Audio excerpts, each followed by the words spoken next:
So welcome to our inaugural satsang in the temple. You might get a little blessing from above. Little raindrop blessings. And the sun likes it here, which is good. And we're protected from the rain and the snow. I just think the temple's so beautiful, and I don't really want to talk about it that much because we're in it. You can just enjoy it.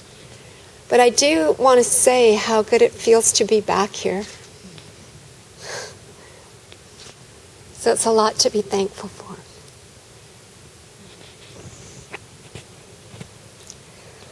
So when Gita and Sylvan said, it would take them a few days to put it up, we didn't really believe it. Quite frankly. And so it's a bit like a miracle that it really didn't take very long. It took, there was work being done. The boards were being cut in Argenta, especially these very, very long boards. So they were sacrificed.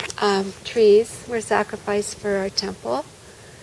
And but that they could make such long boards, that they had such big trees, and that they knew how to make the boards, and then they could deliver them here.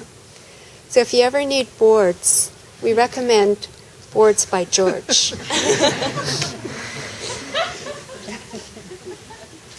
And then Sylvan created the arches.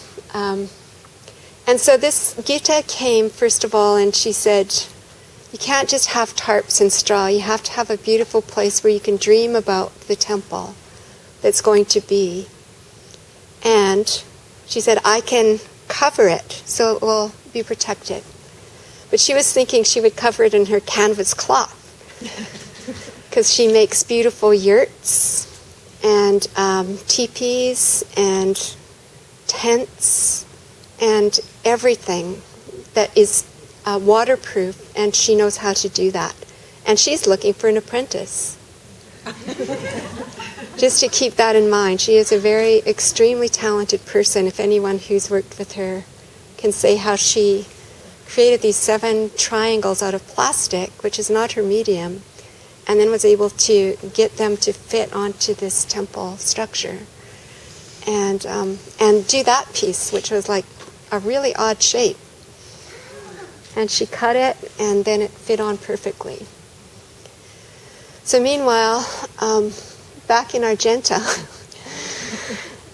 Sylvan was making all of these arches and dreaming up how it would work, the right curves, and then how these little smaller arches would fit onto the larger one so that the snow would have a way to flow down the sides.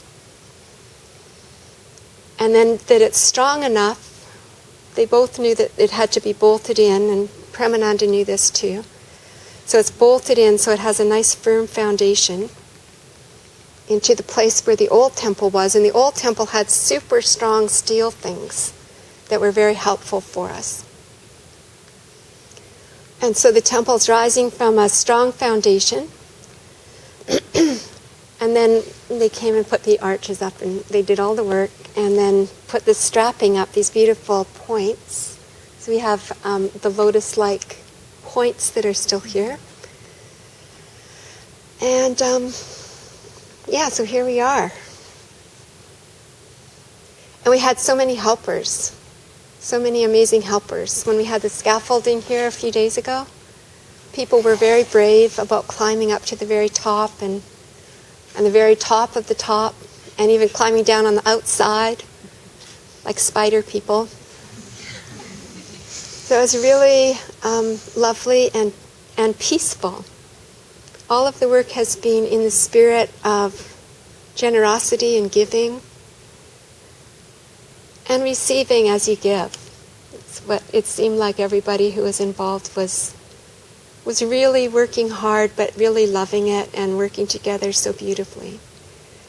So in this way, this temple came into being just as Swami Radha would have wanted. and probably the only way it really can, in the spirit of peace and harmony, and with a common goal of creating a place of light where we can gather. So it's just so perfect that it's Thanksgiving, because it really feels like we have so much to be thankful for.